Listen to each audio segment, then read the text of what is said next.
আসসালামু আলাইকুম রহমতুল্লাহি বারাকাতু।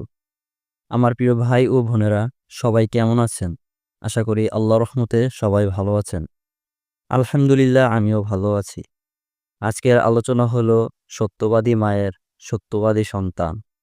মদিনার এক ছোট শহরে হাসান নামে এক ছেলে থাকত। সে খুবই সত্যবাদী ছিল এবং কখনো মিথ্যা বলতো না। তার মা তাকে শিখিয়েছিলেন যে ইসলাম সত্য ও ন্যায় অন্যায়ের শিক্ষা দেয়। একদিন হাসান বাজারে গিয়েছিল তার মায়ের জন্য কিছু জিনিস কেনার জন্য। পথে যেতে যেতে সে দেখল একজন বৃদ্ধ লোক তার থলেটি হাত থেকে ফেলে দিয়েছে এবং থলেটি খুলে কিছু স্বর্ণমুদ্রা মাটিতে পড়ে গেছে। আশেপাশে কেউ ছিল না, কিন্তু হাসান বুঝতে পারল যে এটি বৃদ্ধ লোকের সম্পদ। হাসান দ্রুত থলেটি তুলে নিল এবং দৌড়ে গিয়ে বৃদ্ধ লোককে তা ফিরিয়ে দিল। বৃদ্ধ লোকটি অবাক হয়ে জিজ্ঞেস করল, আচ্ছা, তুমি তো এটা নিজের কাছে রেখে দিতে পারতে, কেন ফেরত দিলে?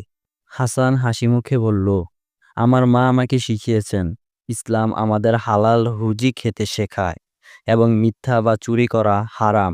আমি যদি এটি নিজের কাছে রেখে দিতাম তাহলে আল্লাহ তাআলা পছন্দ করতেন না। বৃদ্ধ লোকটি চোখের পানি ধরে রাখতে পারল না। তিনি বললেন, বাচ্চা, তুমি সত্যিই মহান চরিত্রের অধিকারী। ইসলাম আমাদের ন্যায় ও সততার শিক্ষা দেয়, আর তুমি তা প্রমাণ করেছ। এরপর বৃদ্ধ লোকটি সবাইকে বললেন, এই ছেলেটি আমাদের জন্য দৃষ্টান্ত। আমরা যদি সবাই এমন সততা ও সত্যবাদিতার চর্চা করি তাহলে আমাদের সমাজ আরও সুন্দর হয়ে উঠবে। এই গল্প থেকে শিক্ষা নেওয়ার মতো তিনটি জিনিস। নাম্বার ১, সত্যবাদিতা ও সততা একজন মানুষের চরিত্র গঠনের গুরুত্বপূর্ণ।